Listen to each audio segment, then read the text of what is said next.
Many, many years ago, in the Greek mythology, Orpheus, god of music, was living in joy and peace. With his lyre, Orpheus played the most beautiful melodies ever composed, and with his captivating voice, he sang the sweetest song ever. With his instrument and his voice, Orpheus could charm wild animals. Trees uprooted themselves to follow his music, and sick people could heal. Everyone was delighted listening to Orpheus. One morning, Eurydice, the most beautiful nymph of the forest, heard his music and stopped. Hidden behind a tree, she was listening to Orpheus' music. Orpheus saw Eurydice. Her shyness and her beauty fascinated him. From that moment on, Orpheus composed the most beautiful love songs just for Eurydice. A deep and sincere love filled their hearts, and soon they got married. Unfortunately, their happiness was very short. One day, running across the deep forest, Eurydice stepped on a poisonous snake, was bitten, and died.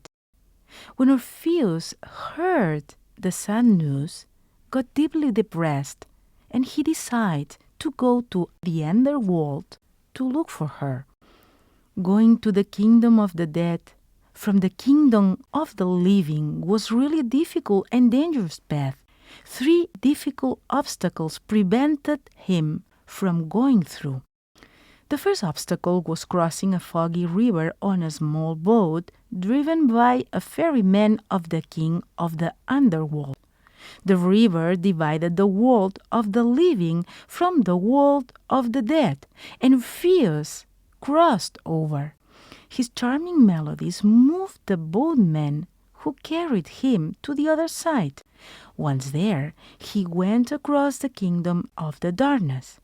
The way was full of tortured souls waiting with resentment and sorrow to enter into the kingdom of the dead.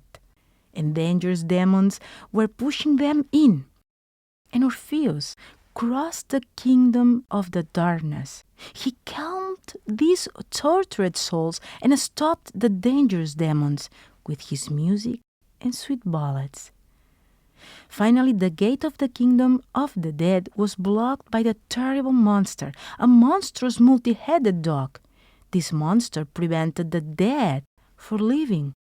And Orpheus encountered him. He played such a beautiful music on his lyre that the terrible beast became as quiet as a pet.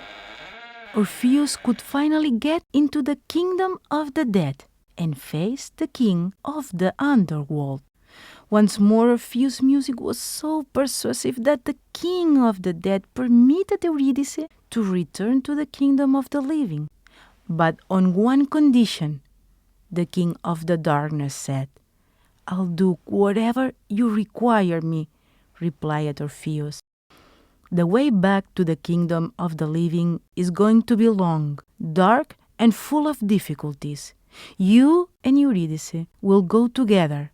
Along the way, you, Orpheus, will always go ahead of Eurydice, and you must never, ever turn around to look at Eurydice until both of you reach the edge of the kingdom of the living.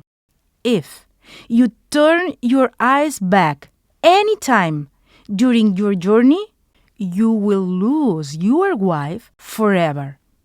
Orpheus agreed. Along the way back, he played his music to calm souls and demons who pulled them, keeping to return to the kingdom of the living. Orpheus never turned around to be sure that Eurydice was following him, and she was safe. When he got into the boat to cross the foggy river back to the realm of the living, the fog prevented him from seeing anything. The absolute silence was frightening. Orpheus could hear nothing nor feel any sign that Eurydice was on the boat with him and that they were together, crossing the dark and cold foggy river to the kingdom of the living. Finally, Orpheus, ahead on the boat, reached the shore of the river. Then doubts crossed his mind. There is no way back. This is the end of the way. Is really Eurydice on the boat with me?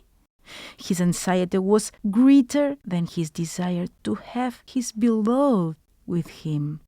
And putting his foot on the shore, Orpheus turned around to Eurydice, and in front of him he saw his wife vanishing like a smoke into the dark, thick fog. She was lost for him forever.